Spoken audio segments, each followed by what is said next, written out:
திருவள்ளூர் மாவட்டம் பொன்னேரியை அடுத்த வாயலூரில் அனல் மின் திட்டத்தின் கீழ் தலா 660 மெகாவாட் மின் உற்பத்தி திறனுள்ள 2 அலகுகள் கட்டப்பட்டு வருகின்றன. இந்நிலையில் கட்டுமான பணிக்காக அமைக்கப்பட்டிருந்த இரும்பு சாரம் சரிந்ததில் வட மாநிலத்தைச் சேர்ந்த 9 தொழிலாளர்கள் உயிரிழந்தனர். ஒருவர் பலத்த காயங்களுடன் அரசு மருத்துவமனையில் அனுமதிக்கப்பட்டு தீவிர சிகிச்சை பெற்று வருகிறார். விபத்தில் உயிரிழந்த தொழிலாளர்களுக்கு முதலமைச்சர் மு.க.ஸ்டாலின் 10 லட்சம் ரூபாயும், பிரதமர் மோடி 2 லட்சம் ரூபாயும் நிவாரணம் அறிவித்துள்ளனர். விபத்து குறித்து காட்டூர் காவல்துறையினர் ஒப்பந்ததாரர்கள் ரிதீஷ் குப்தா, அனூப், சுமித், மணிகண்டன் ஆகிய 4 பேர் மீது வழக்கு பதிவு செய்து விசாரணை நடத்தி வருகின்றனர். இந்நிலையில் விபத்து நடைபெற்ற இடத்தை மின்துறை அமைச்சர் சிவசங்கர், சிறுபான்மை நலன் துறை அமைச்சர் சாமு நாசர், மின் வாரிய தலைவர் ராதாகிருஷ்ணன், பொன்னேரி எம்எல்ஏ துரை சந்திரசேகர், மாவட்ட ஆட்சியர் பிரதாப் ஆகியோர் நேரில் பார்வையிட்டு ஆய்வு மேற்கொண்டனர்.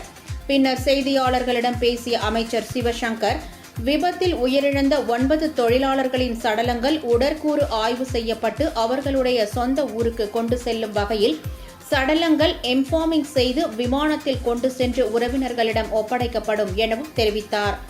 இந்த விபத்துக்கான காரணம் குறித்து பல்துறை தொழில்நுட்ப வல்லுநர்களை கொண்டு ஆய்வு செய்யப்படும் எனவும் அமைச்சர் சிவசங்கர் தெரிவித்தார்.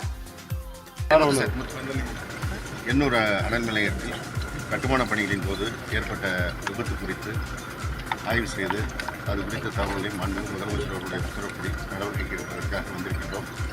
காலையிலேயே விபத்தில் இறந்து போன 9 தொழிலாளர்களுடைய உடல்களை ஸ்டான்லி மருத்துவமனையில் சென்று பார்வையிட்டோம். அதேபோல் பாதிக்கப்பட்ட சிகிச்சையில் இருக்கின்றவரையும் நேரில் சந்தித்து அவருக்கு ஆதரவு கூறினோம். மாண்புமிகு முதலமைச்சர் அவர்கள் மின்துறை அமைச்சர் என்ற முறையில் என்னையும் வாரிய தலைவர் மற்றும் மேலாண் இயக்குநர் மரியாதைக்குரிய டாக்டர் ராதாகிருஷ்ணன் ஐஏஎஸ் அவர்களையும் இந்த பணிகள் குறித்து ஆய்வு செய்ய இரவே உத்தரவிட்டார்கள். அதேபோல் பாதிப்பு அடைந்த தகவல் கேள்விப்பட்டவுடன் உள்ளூர் மாவட்ட அமைச்சர் மாண்புமிகு நாசர் அவர்களும், மாண்புமிகு தொழிலாளர் நலத்துறை அமைச்சர் சி.வி. கணேசன் அவர்களும், மாவட்ட ஆட்சியர் அவர்களும் இரவே வந்து அதற்கான நடவடிக்கை எடுத்திருக்கின்றார்கள்.